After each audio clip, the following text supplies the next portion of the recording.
पालकमंत्री नियुक्ती प्रलंबित असलेल्या नाशिक आणि रायगडच्या अर्थसंकल्पीय तरतुदीसाठी आज बैठक। पालकमंत्री पदाचा तिढा सुटणार का याकडे लक्ष। नाशिकच्या पालकमंत्री पदाचा तिढा सुटत नसल्यामुळे उपमुख्यमंत्री अजित पवार घेणार नाशिक जिल्हा नियोजन समितीची बैठक। व्हिडिओ कॉन्फरन्सिंगद्वारे अजितदादा बैठकीला उपस्थित राहणार। पालकमंत्री नसल्यामुळे रखडली होती डीपीडीसीची बैठक।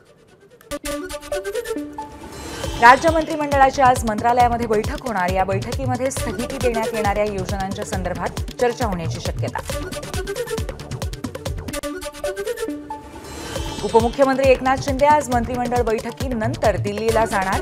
महादजी शिंदे महाराष्ट्र गौरव पुरस्काराने एकनाथ शिंदे यांचा सन्मान होणार। शरद पवारांच्या हस्ते शिंदेंना पुरस्कार देण्यात येईल। उपमुख्यमंत्री एकनाथ शिंदेंच्या उपस्थितीत शिवसेनेच्या खासदारांची बैठक। बैठकीमध्ये खासदारांना जबाबदाऱ्या नेमून देण्यासंदर्भात चर्चा होणार। शिवभोजन थाळी बंद करण्याचं कारण काय? संजय राऊतांचा सरकारला प्रश्न। तर अदानींच्या योजना कशा काय सुरू राहतात? राऊतांचा सवाल। शिंदे त्यावेळी ठाकरेंच्या सरकारमध्ये होते, त्यांनी जाब विचारावा, राऊतांचं आवाहन। शिवभोजन थाळी बंद होणार नाही अशी कुठेही चर्चा नाही। मंत्री उदय सामंतांकडून स्पष्टीकरण। तसंच लाडकी बहीण योजनाही बंद होणार नाही।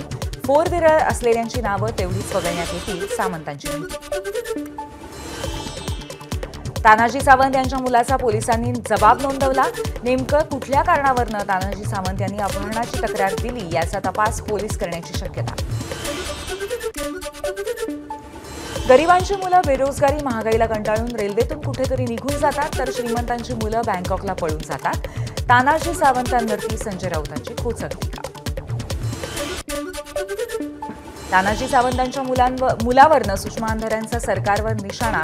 देशमुखांच्या हत्येचा गुन्हा दाखल होण्यासाठी लोकांना प्रेत ताटकळत ठेवावं लागलं। बदलापूरचा गुन्हा दाखल होण्यासाठी 8 तास लागले, पण सत्तेचा फायदा मंत्र्यांना सहज। अंधाऱ्यांचा हल्लाबोल। संजय लीना पाटलांच्या लोकसभा निवडणुकीविरोधात दाखल केलेली पुनर्विचार याचिका उच्च न्यायालयाने फेटाळली। 26 नोव्हेंबर 2024ला ही याचिका फेटाळली होती। ठाकरेंच्या सेनेचे माजी आमदार वैभव नाईकांची आज एसीबी चौकशी। रत्नागिरीमध्ये एसीबी कार्यालयात हजर राहणार। 2000 ते 2022 कालावधीमध्ये उत्पन्न वाढीसंदर्भात चौकशी। काँग्रेसच्या राजवाटीत आरोप झाल्यानंतर अनेक मुख्यमंत्री आणि मंत्र्यांचे राजीनामे घेतले गेले, ही प्रथा चुकीची होती। अशोक चव्हाणांचं वक्तव्य। राजकारणात न उद्ध्वस्त करण्याचा कार्यक्रम झाला, चव्हाणांची टीका। सांगलीच्या पश्चिम महाराष्ट्र उद्योग व्यापार परिषदेत चंद्रकांत पाटील आणि जयंत पाटील एकाच व्यासपीठावर। जयंत पाटलांच्या तालमीत तयार झालाय म्हणत उदय सामंतांकडनं जयंत पाटलांचं कौतुक, तर चंद्रकांत दादांकडनंही जयंत पाटलांची स्तुती। जरांगे यांनी मुख्यमंत्री फडणवीसांवरती टीका करताना संयम ठेवावा, मंत्री उदय सामंतांचं आवाहन। गैरसमज करून न घेता सरकारशी संवाद ठेवण्याची गरज, सामंतांचं वक्तव्य। सरपंच संतोष देशमुखांची हत्या करून पळणाऱ्या आरोपींचा सीसीटीव्ही फुटेज समोर। हत्येनंतर संध्याकाळी धाराशिवच्या वाशीमध्ये गाडी सोडून पळाले 6 आरोपी।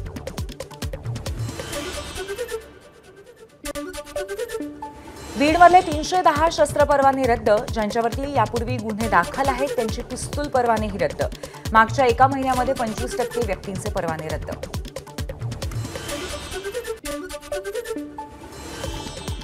सरपंच संतोष देशमुख यांची मुलगी वैभवी देशमुखची आजपासून 12वीची परीक्षा। जामखेडच्या परीक्षा केंद्रावरनं देणार परीक्षा। आजपासून 12वी बोर्डाची परीक्षा। एकूण 15,05,037 विद्यार्थी परीक्षेला। यामध्ये 8,10,348 मुलं आणि 6,94,652 मुली आणि 37 तृतीयपंथांचा समावेश।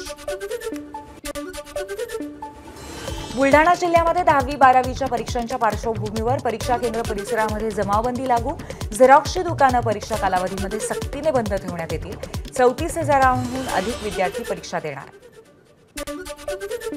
नागपुरातल्या संवेदनशील परीक्षा केंद्रांवरती सीसीटीव्हीचा वॉच। नागपूर विभागामध्ये 1,58,000 विद्यार्थी देणार 12वीची परीक्षा।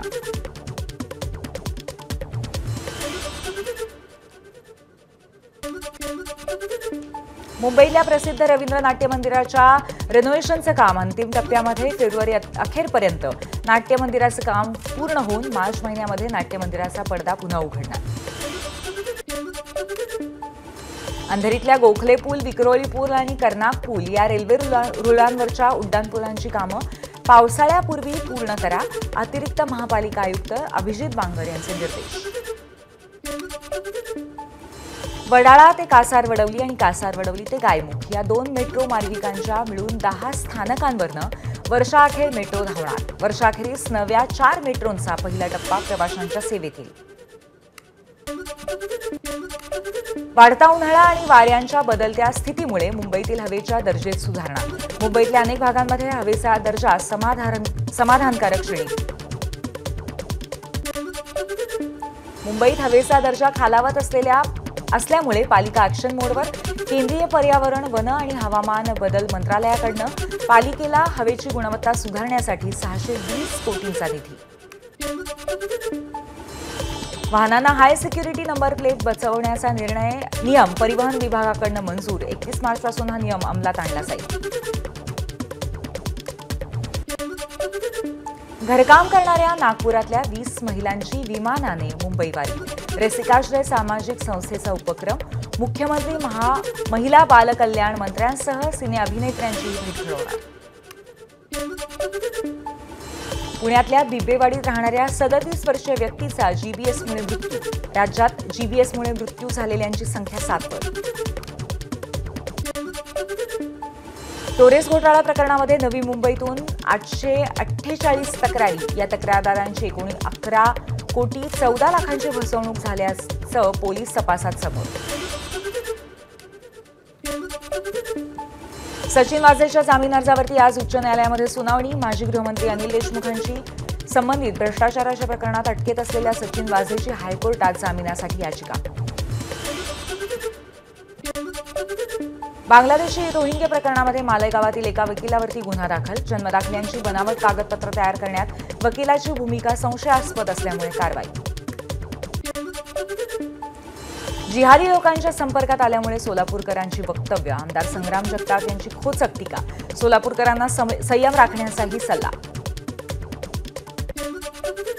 कंबोडियामध्ये प्रशिक्षण घेऊन भारतीयांची सायबर फसवणूक करणाऱ्या 12 जणांना अटक. मुंबईच्या गावदेवी पोलिसांची कारवाई. आरोपींशी संबंधित 110 खात्यांमध्ये फसवणुकीचे 30 कोटी रुपये असल्याची माहिती. साताऱ्यातला खंडाळा रस्ता, शिरवळ आणि सातारा रस्त्यावरील अतिक्रमण लोणंद नगर पंचायतीने हटवलं. अतिक्रमण वाढल्यामुळे वाहतूक कोंडीचा त्रास होत होता. अमरावतीमध्ये वाहनधारकांनी 5 वर्षांमध्ये ई चलन दंडाचे तब्बल 51 कोटी 75 लाख थकवले असं समोर. 8,09,000 वाहनधारकांनी ई चलन दंडाची रक्कम भरली नसल्याची माहिती. बीडमधल्या 13,000 शेतकऱ्यांचे नाफेडकडे 209 कोटी थकीत. सोयाबीन खरेदी केल्यानंतर 8 दिवसांमध्ये शेतकऱ्यांना पैसे मिळणं अपेक्षित. मात्र नाफेड आणि वखार महामंडळाकडे पाठपुरावा करून सुद्धा पैसे मिळाले नाही. सोयाबीन खरेदीसाठी केंद्र शासनाकडून नव्याने मुदतवाढ नाही, पणन विभागाचं स्पष्टीकरण. अमरावतीत भाज्यांचे दर कोसळले. बाजारात कोबी, फ्लॉवर 5 रुपये किलो, टोमॅटो 5 रुपये किलो, तर पालक 4 रुपये किलो आणि इतर भाज्याही मातीमोल भावात. नाशकामध्ये खत बियाणं आणि कीटकनाशक भेसळ प्रकरणामध्ये कृषी विभागाची कारवाई. 9 महिन्यामध्ये 62 परवाने रद्द. शेतकऱ्यांच्या तक्रारीनंतर आणि भरारी पथकाच्या तपासणीनंतर कृषी विभागाची कारवाई. उल्हासनगरच्या कॅम्प नंबर 1 मध्ये पिसाळलेल्या कुत्र्याचा 6 जणांना चावा. परिसरामध्ये भीतीचं वातावरण. कुत्र्याचा बंदोबस्त करण्याची मागणी.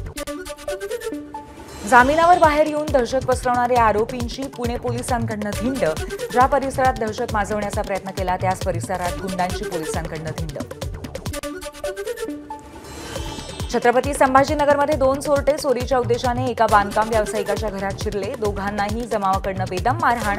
बुरखा घालून चोर घरात शिरलेलं महिलांच्या लक्षात आलं आणि त्यांनी आरडाओरडा केला. सोलापुरामध्ये वाहतूक पोलिसांची सायलेन्सर असलेल्या दुचाकींवरती कारवाई. 1.5 महिन्यात 523 सायलेन्सरवरती कारवाई करत 5.5 लाखांचा दंड वसूल. अक्कलकोट रस्त्यावरती डिझेल घेऊन जाणाऱ्या टँकरला अपघात. चालकाचं गाडीवरचं नियंत्रण सुटल्यामुळे अपघात. घटनेमध्ये ड्रायव्हर टँकर सोडून घटनास्थळावरनं पसार. नागपुरातील बुटीबोरीमध्ये कार विहिरीत कोसळून तिघांचा मृत्यू. कार चालवणं शिकत असताना घटना घडल्याची प्राथमिक माहिती. इंडियन ऑइलच्या डेपोतनं इंधन चोरीचा प्रयत्न. उच्च सुरक्षा असलेल्या डेपोतील चोरीच्या प्रयत्नांचा व्हिडिओ माझा चाहती. या सगळ्या प्रकाराकडे ऑइल डेपो प्रशासन आणि पोलिसांचं दुर्लक्ष. तुळजाभवानी मंदिराच्या गाभाऱ्या संवर्धनासाठी पुजाऱ्यांकडून स्वाक्षरी मोहीम. 5,000हून अधिक लोकांच्या सह्यांचं पत्र. गाभाऱ्यातील शिळांना तडे गेल्यामुळे नव्याने बांधकाम करण्याची मागणी केली. धाराशिवमध्ये शिवजयंती उत्सवाला सुरुवात. ईश्वरायांच्या पुतळ्याला आकर्षक रोषणाई. 19 फेब्रुवारीपर्यंत विविध कार्यक्रमांचं आयोजन.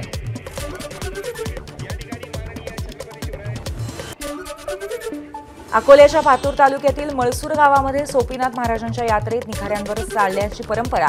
निखाऱ्यांवरून चालताना देवाला घातलेलं साकडं पूर्ण होत असल्याची आख्यायिका. विदर्भात प्रसिद्ध असलेली चिमूरची घोडा यात्रा उत्साहात पार. ग्रामदैवत श्रीहरी बालाजींची लाकडी घोड्याच्या रथावरनं मिरवणूक. रथ ओढण्यासाठी हजारो लोकांनी गर्दी केली.